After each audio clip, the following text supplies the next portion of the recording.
আসসালামু আলাইকুম রহমতুল্লাহি ওয়া বারাকাতু। যে যেখান থেকে আমার এই ভিডিওটা দেখতেছেন সবাইকে স্বাগতম। আজকে আসলে বিভিন্ন জন বিভিন্ন সময় আসলে আপনারা আমাকে জিজ্ঞেস করেন মঙ্গোলিয়া নিয়ে আসলে কি ওয়ার্ক পারমিট হয় কিনা মঙ্গোলিয়ার। আমি মঙ্গোলিয়া ভিজিট করেছি, মঙ্গোলিয়া 2 বার ভিজিট করেছি, মঙ্গোলিয়া নিয়ে অনেক কাজ করেছি। মঙ্গোলিয়া এমন একটা দেশ বাংলাদেশি কোনো শ্রমিক আদৌ পর্যন্ত আসেনি এবং আসবে, তো এটা প্রসেসিং চলতেছে। বাংলাদেশ সরকারও এটা নিয়ে কাজ করছে, কিন্তু বাংলাদেশ সরকার এটা নিয়ে কখনো সফল হতে পারেনি। তো এখানে একটা সমস্যা আছে। সবচেয়ে সমস্যাটা হলো ওয়ার্ক পারমিটে আপনার প্রতিদিন $12 করে ট্যাক্স দিতে হয় একটা শ্রমিককে, মানে এই কোম্পানি ট্যাক্স দিতে হয়। যদি $12 হয় তো প্রায় অনেকটা $350-400 মতন, আপনার $350 মতন আপনার ট্যাক্স দিতে হয় এক মাসে। যে $450 যদি ট্যাক্স দেয়, তাহলে যদি $600-700 বেতন দেয়, তারা 400, 1000, 1200, 1300, $1400 পড়ে যায়। এটা হলো সবচেয়ে বড় সমস্যা। দ্বিতীয় সমস্যাটা হলো বাংলাদেশে নেই এম্বাসি।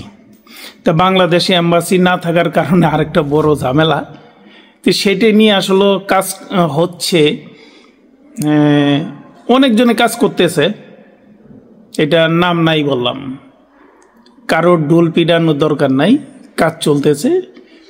তো এইখানে কিছু ওয়ার্ক পারমিট এবং ল্যাঙ্গুয়েজ কোড বিভিন্ন ইয়াতে আপনার ভিসা বের হয়েছে, বাংলাদেশিরা আসবে, একটু সিস্টেমে আসবে, সিস্টেমেই কাজ করবে, বৈধভাবেই কাজ করবে। কারণ আমরা যেহেতু বাংলাদেশি, এক দিক দিয়ে যদি না অন্য লাইনে অন্য দিক দিয়ে হইলেও আমরা এটা কাজ করি। এটা আমার ক্ষেত্রে না, সবার ক্ষেত্রেই আমরা যে কোনো জায়গায় যাই, এক লাইনে যদি ট্রাফিক থাকে আর এক লাইনে যাই আমরা কাজ করি। তা আমাদের মাথায়, বাংলাদেশি মাথায় বুদ্ধি আছে, এটা বলতে হবে। সেই ক্ষেত্রে ওয়ার্ক পারমিট এখনো পর্যন্ত বের হয়নি, বাংলাদেশি আসেনি। তো ওয়ার্ক পারমিট কিছু প্রক্রিয়াধীন অ্যাপ্রুভাল হয়েছে 50-60টার মতন। তো এটি আগামী সপ্তাহ বা পরের সপ্তাহে কিছু বাংলাদেশি ফ্লাইট হবে, আমি যতদূর জানি আর কি। যারা কাজটা করতেছেন, আমি অ্যাকচুয়ালি যেটা সত্য সেটাই বলতেছি, যে আগামী সপ্তাহে হলো পরের সপ্তাহে কিছু বাংলাদেশি আসবেন মঙ্গোলিয়ায় কাজ করার উদ্দেশ্যে এবং ওয়ার্ক পারমিটে আসবেন। এই হলো আপডেট। আর বড় আপডেট আরও কোনো যদি আপডেট থাকে সেটাও আমি আপনাদেরকে অবশ্যই দেব। আপাতত আমার কাছে এই আপডেট আছে যে 60-70টার মতন বের হয়েছে। এটা আগামী সপ্তাহ পরের সপ্তাহে এটা ফ্লাইট হবে বাংলাদেশ। বাংলাদেশ থেকে ম্যান পাওয়ার হবে কি না সেটা নিয়েও একটু সন্দেহ আছে, যেহেতু বা এইখানে কখনো লোক আসেনি। তো মঙ্গোলিয়া বেতন ভালো এবং মঙ্গোলিয়ার আইন হলো কড়া আইন, প্রচুর কড়া। এমনি সমস্যা নাই, আপনাকে যদি একবার যদি অবৈধভাবে ধরতে পারে 7 বছর জেল, তারপরে ডিপোর্ট, 3 বছরের জন্য ডিপোর্ট মারে। মানে অনেক কঠিন দেশ। আর যা বলা হয় জেলখানাও আবার খুব কঠিন জেলখানা। একটু মানে আপনাকে যদি এমনি সারাদিন আপনি ঘুরবেন করে সারা পৃথিবীতেই আপনি অবৈধভাবে ঘুরবেন, আপনার কোনো সমস্যা নেই। ধরতে পারলে কোনোভাবে যদি ধরা খান, ভয়াবহ অবস্থা।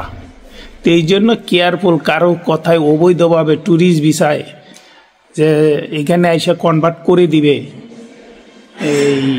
এইগুলা কখনোই কইরেন না। এটা আপনাদেরকে সতর্ক করে দিলাম যে আপনার মিনিমাম জেল কেটে যেতে হবে, এটা আপনাকে বলে দিলাম। যদি ওভারস্ট হয়ে যান কোনো কারণে, 15 দিনের ওপরে যদি ওভারস্ট হয়ে যান, সেই ক্ষেত্রে আপনাদের অবস্থা খুব খারাপ হয়ে যাবে। ডিপোর্টও দিবে এবং যদি মনে করে যে না আপনি কোনো ক্রাইমের সাথে জড়িত বা কোনো কিছু জড়িত, সেই ক্ষেত্রে কিন্তু আপনার 7 বছর পর্যন্ত জেল হতে পারে। কেয়ারফুল, সাবধান। আপনার মঙ্গোলিয়া অনেক প্রচার হচ্ছে, ভালো দিক হচ্ছে, খারাপ দিকও হচ্ছে। যেখানে আপনার এই ট্যুরিস্ট ভিসা এনে আপনাদেরকে ওয়ার্ক পারমিট করে দিবে, এটা কখনোই সম্ভব না। পৃথিবী উল্টে গেলেও এটা কেউ করতে পারবে না, বর্তমানে করতে পারবে না। এত ট্যুরিস্ট ভিসায় কেউ আসার চেষ্টা করেন না। বাংলাদেশের মান, ইজ্জত, সম্মান এটা ধুলেই মিশিয়ে দিয়েন না। একটা শ্রম বাজার হচ্ছে, ওয়ার্ক পারমিটে আসবেন, কাজ করবেন, রেমিটেন্স পাঠাবেন, আপনি ভালো থাকবেন, আপনার ফ্যামিলি ভালো থাকবে, সবাই ভালো থাকবে। তো ধন্যবাদ, আসসালামু আলাইকুম।